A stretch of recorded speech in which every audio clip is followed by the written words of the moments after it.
All right, welcome back. Today we are on letter 54 on asthma and death. So let's jump into it. He says here, my ill health has allowed me a long furlough when suddenly it resumed the attack. What kind of ill health, you say? And you surely have a right to ask, for it is true that no kind is unknown to me, but I have been consigned, so to speak, to one special ailment.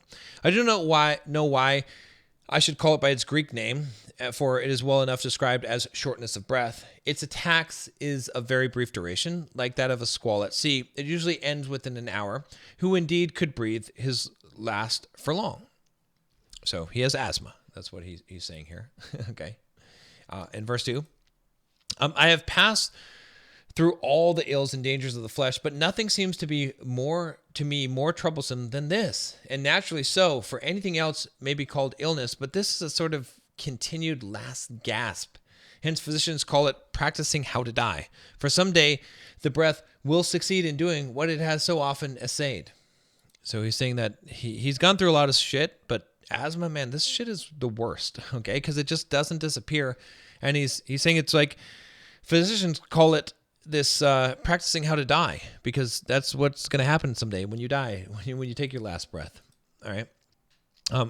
In verse 3, he says, do you think I'm writing this letter in a merry spirit just because I have escaped? It would be absurd to take such delight in such supposed restoration to health as it would be for a defendant to imagine that he had won his case when he had succeeded in postponing his trial. Yet in the midst of my difficult breathing, I never cease to rest secure in cheerful and brave thoughts. So he's saying, look, I don't think that I have a victory here.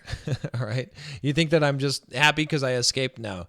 That'd be dumb as a criminal thinking that he's succeeded in winning his case because he's postponed the trial. He knows that it's coming. It's coming again. But, even when it's happening, even when it's difficult, he keeps himself in cheerful and brave thoughts.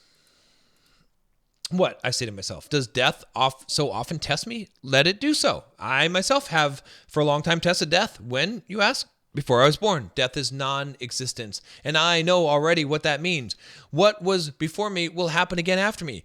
If there is any suffering in this state, there must have been such suffering also in the past, before we entered into the light of day. As a matter of fact, however, we felt no discomfort then. So he's saying that, look, yeah, death is testing him, okay? But he tested death, okay? How? It's non-existence. And he already knows what that is, because before he was born, he was non-existence. He did not exist, and he didn't suffer then.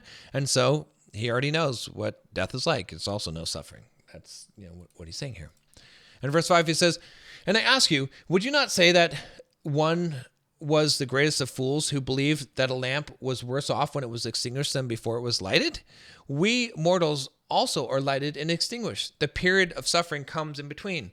But on either side, there is a deep peace. For, unless I am very much mistaken, my dear listeners, we go astray in thinking that death only follows, when in reality it has both preceded us and will in turn follow us. Whatever condition existed before birth is death. For whatever does it matter whether you do not begin at all or whether you leave off, inasmuch as the result of both of these states is non-existence.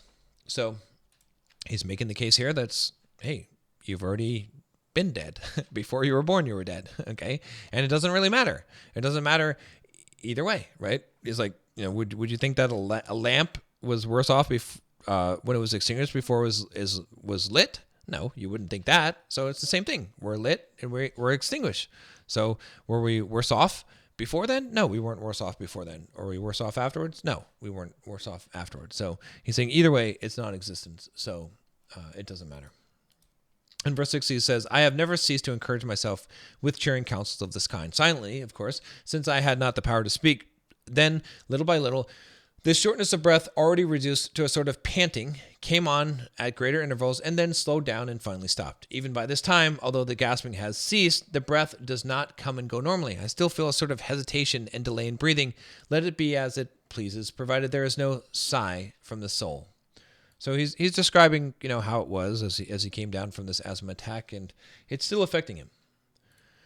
In verse 7, he says, accept this assurance from me. I shall never be frightened when the last hour comes. I am already prepared and do not plan a whole day ahead. But do you praise and imitate the man whom it does not irk to die, though he takes pleasure in living? For what virtue is there in going away when you are thrust out? And yet there is virtue even in this. I am indeed thrust out, but it is as if I were going away willingly. For that reason, the wise man can never be thrust out, because that would mean removal from a place which he was unwilling to leave. And the wise man does nothing unwillingly. He escapes necessity because he wills to do what necessity is about to force upon him. Farewell.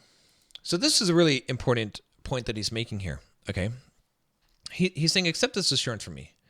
I'm never going to be frightened when that last hour comes. I'm prepared. Okay. He's saying, I don't even plan a day ahead. All right.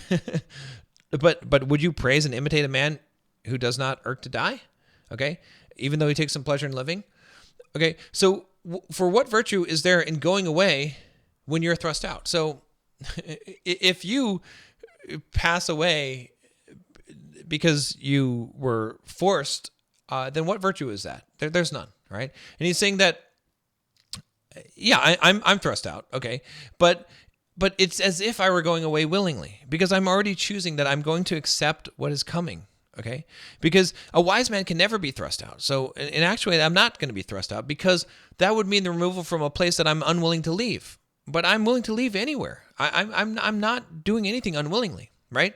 He says that a wise man escapes necessity because he wills to do what necessity is about to force upon him. So this is this idea that, look, if you're going to have to do something, you might as well do it willingly, right? Stop being dragged by the cart. Instead, choose to go the direction that the cart's going. If you know that something is going to happen, then go willingly into it. Don't fight the things. Don't fight reality. Don't fight life when you know there's not an option. Instead, if you go willingly, then you're not being forced. You're not being thrust out, as Seneca would say. All right, that's it for today. We'll see you tomorrow.